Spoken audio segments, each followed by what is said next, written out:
ನಮಸ್ತೆ ಫ್ರೆಂಡ್ಸ್, ಸವಿಪಾಕ ಶಾಲೆ ಚಾನಲ್ಗೆ ತಮಗೆಲ್ಲರಿಗೂ ಸ್ವಾಗತ. ನಾನಿವತ್ತು ರೋಸ್ ಕುಕ್ಕೀಸ್ ರೆಸಿಪಿನ ಮಾಡಿ ತೋರಿಸ್ತಾ ಇದ್ದೀನಿ. ರೋಸ್ ಕುಕ್ಕೀಸ್ನ ಯಾವ ರೀತಿ ಮಾಡೋದಂತ ನೋಡ್ಕೊಂಬರೋಣ ಬನ್ನಿ. ಮೊದಲು ನಾನು ಮಿಕ್ಸಿ ಜಾರಿಗೆ ಸಕ್ಕರೆ ಮತ್ತು ಏಲಕ್ಕಿನ ಹಾಕ್ಕೊಂಡು ಪುಡಿ ಮಾಡಿ ಎತ್ತಿಟ್ಕೊಂಡಿದ್ದೀನಿ. ಅದೇ ಮಿಕ್ಸಿ ಜಾರಿಗೆ ಕಾಯಿ ತುರಿನ ಹಾಕ್ಕೊಂಡು ಕಾಯಿ ಹಾಲನ್ನ ತಗೊಳ್ಬೇಕು. ಈಗ ಒಂದು ಮಿಕ್ಸಿಂಗ್ ಬೌಲ್ನ ತೊಗೊಂಡಿದ್ದೀನಿ. ಅದಕ್ಕೆ ಒಂದು ಮೊಟ್ಟೆನ ಹೊಡೆದು ಹಾಕ್ಕೊಂಡಿದ್ದೀನಿ. 1/4 ಟೀ ಸ್ಪೂನ್ ಆಗೋಷ್ಟು ಉಪ್ಪು ಹಾಕ್ಕೊಂಡು ಚೆನ್ನಾಗಿ ಅದನ್ನು ಬೀಟ್ ಮಾಡ್ಕೊಬೇಕು. ನೋಡಿ, ಈ ರೀತಿಯಾಗಿ ಕಲಿಸ್ಕೊಳ್ತಾ ಇದ್ದೀನಿ. ಈಗ ಅದಕ್ಕೆ ಮೊದಲೇ ನಾನು ಸಕ್ಕರೆ ಮತ್ತು ಏಲಕ್ಕಿ ಪುಡಿ ಮಾಡಿ ಇಟ್ಕೊಂಡಿದ್ನಲ್ಲ, ಅದನ್ನು ಅರ್ಧ ಕಪ್ ಆಗೋಷ್ಟು ಹಾಕ್ಕೊಳ್ತಾ ಇದ್ದೀನಿ. 1.5 ಕಪ್ ಆಗುವಷ್ಟು ಮೈದಾ ಹಿಟ್ಟನ್ನ ಹಾಕ್ಕೊಳ್ತಾ ಇದ್ದೀನಿ. 1 ಕಪ್ ಅಕ್ಕಿ ಹಿಟ್ಟು ಹಾಕ್ಕೊಂಡು ಚೆನ್ನಾಗಿ ಇದನ್ನು ಕಲಿಸ್ಕೊಂಡು ಮಿಕ್ಸ್ ಮಾಡ್ಕೊಳ್ತಾ ಇದ್ದೀನಿ. ಇವಾಗ ಇದನ್ನೆಲ್ಲ ಮಿಕ್ಸ್ ಮಾಡ್ಕೊಂಡಿದ್ದಾಗಿದೆ. ಇದಕ್ಕೆ ಇವಾಗ ನಾವು ಮೊದಲೇ ತೆಂಗಿನಕಾಯಿನ ರುಬ್ಬಿ ಹಾಲು ತೆಗೆದು ಇಟ್ಕೊಂಡಿದ್ನಲ್ಲ, ಅದನ್ನೆಲ್ಲ ಹಾಕ್ಕೊಂಡು ಒಂದ್ಸತಿ ಚೆನ್ನಾಗಿ ಮಿಕ್ಸ್ ಮಾಡ್ಕೊಳ್ಬೇಕು. ಸ್ವಲ್ಪನೇ ಹಾಕ್ಕೊಳ್ತಾ ಮಿಕ್ಸ್ ಮಾಡ್ಕೊಳ್ಬೇಕು. ಒಂದೇ ಸತಿಗೆ ಜಾಸ್ತಿ ಹಾಲನ್ನ ಹಾಕ್ಕೊಂಡು ಮಿಕ್ಸ್ ಮಾಡೋಕ್ಕೆ ಹೋದರೆ ತೆಳುವಾಗಿಬಿಡುತ್ತೆ. ಹಾಗಾಗಿ ಸ್ವಲ್ಪನೇ ಹಾಕ್ಕೊಳ್ತಾ ಮಿಕ್ಸ್ ಮಾಡ್ಕೊಳ್ಬೇಕು. ಈಗ ಉಳಿದಿರೋ ಅಂಥ ತೆಂಗಿನ ಹಾಲನ್ನ ಹಾಕ್ಕೊಂಡು ಚೆನ್ನಾಗಿ ಇದನ್ನು ಕಲಿಸ್ಕೊಳ್ಬೇಕು. ಇದಕ್ಕೆ ತೆಂಗಿನ ಹಾಲು ಹಾಕಿಲ್ಲ ಅಂತ ಹೇಳಿದರೆ ಮಾಮೂಲಿ ಹಾಲು ಹಾಕೊಂಡಾದರೂ ಕಲಿಸ್ಕೊಳ್ಬೋದು, ಇಲ್ಲ ಅಂತ ಹೇಳಿದರೆ ನೀರಲ್ಲೂ ಕಲಿಸ್ಕೊಳ್ಬೋದು. ಆದರೆ ತೆಂಗಿನ ಹಾಲು ಹಾಕಿ ಕಲಿಸೋದ್ರಿಂದ ಟೇಸ್ಟ್ ತುಂಬಾ ಚೆನ್ನಾಗಿರುತ್ತೆ. ನೋಡಿ, ಇನ್ನೂ ದಪ್ಪ ಇದೆ ಹಿಟ್ಟು, ದೋಸೆ ಹಿಟ್ಟಿನ ಹದಕ್ಕಿದೆ ಇದು. ಇವಾಗ ಮತ್ತೆ ಇದಕ್ಕೆ ತೆಂಗಿನ ಹಾಲನ್ನ ಹಾಕ್ಕೊಂಡು ಕಲಿಸ್ಕೊತಾ ಇದ್ದೀನಿ. ಏನು ಇದಕ್ಕೆ ಹಿಟ್ಟು ರೆಡಿ ಮಾಡ್ಕೊತೀವಲ್ಲ, ಅದಕ್ಕೆ ದೋಸೆ ಹಿಟ್ಟಿಗಿಂತನೂ ಒಂದು ಸ್ವಲ್ಪ ತೆಳುವಾಗಿರಬೇಕು, ನೀರು ದೋಸೆಗಿಂತನೂ ಸ್ವಲ್ಪ ದಪ್ಪ ಇರಬೇಕು. ಸರಿಯಾದ ಹದದಲ್ಲಿ ಹಿಟ್ಟಿನ ಮಿಶ್ರಣನ ರೆಡಿ ಮಾಡ್ಕೊಳ್ಬೇಕು. ನೋಡಿ, ಇವಾಗ ಕಲಿಸ್ಕೊಂಡಿದ್ದೆಲ್ಲ ಆಗಿದೆ. ಇದಕ್ಕೆ ಇವಾಗ 1 ಸ್ಪೂನ್ ಆಗುವಷ್ಟು ವೆನಿಲಾ ಎಸೆನ್ಸ್ನ ಹಾಕ್ಕೊಳ್ತಾ ಇದ್ದೀನಿ. ವೆನಿಲಾ ಎಸೆನ್ಸ್ ಹಾಕ್ಕೊಳ್ಳೋದ್ರಿಂದ ಫ್ಲೇವರ್ ತುಂಬ ಚೆನ್ನಾಗಿರುತ್ತೆ ಮತ್ತು ನಾವು ಮೊಟ್ಟೆ ಹಾಕಿರ್ತೀವಲ್ವ, ಅದ್ರ ಸ್ಮೆಲ್ಲು ಹೊಡೆಯೋದಿಲ್ಲ.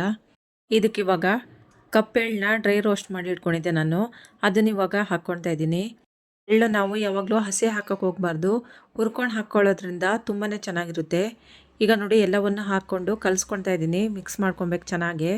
ನೋಡಿ, ಇವಾಗ ಎಲ್ಲವನ್ನು ಹಾಕ್ಕೊಂಡು ಕಲಿಸ್ಕೊಂಡಿದ್ದೆಲ್ಲ ಆಗಿದೆ, ಚೆನ್ನಾಗಿ ಮಿಕ್ಸ್ ಆಗಿದೆ ಇದು. ನೋಡಿ, ಇವಾಗ ತೋರಿಸ್ತಾ ಇದ್ದೀನಿ ಕಲಸಿ, ಸ್ಪೂನಲ್ಲಿ ಉಲ್ಟಾ ಮಾಡ್ಕೊಂಡು ತೋರಿಸ್ತಾ ಇದ್ದೀನಿ.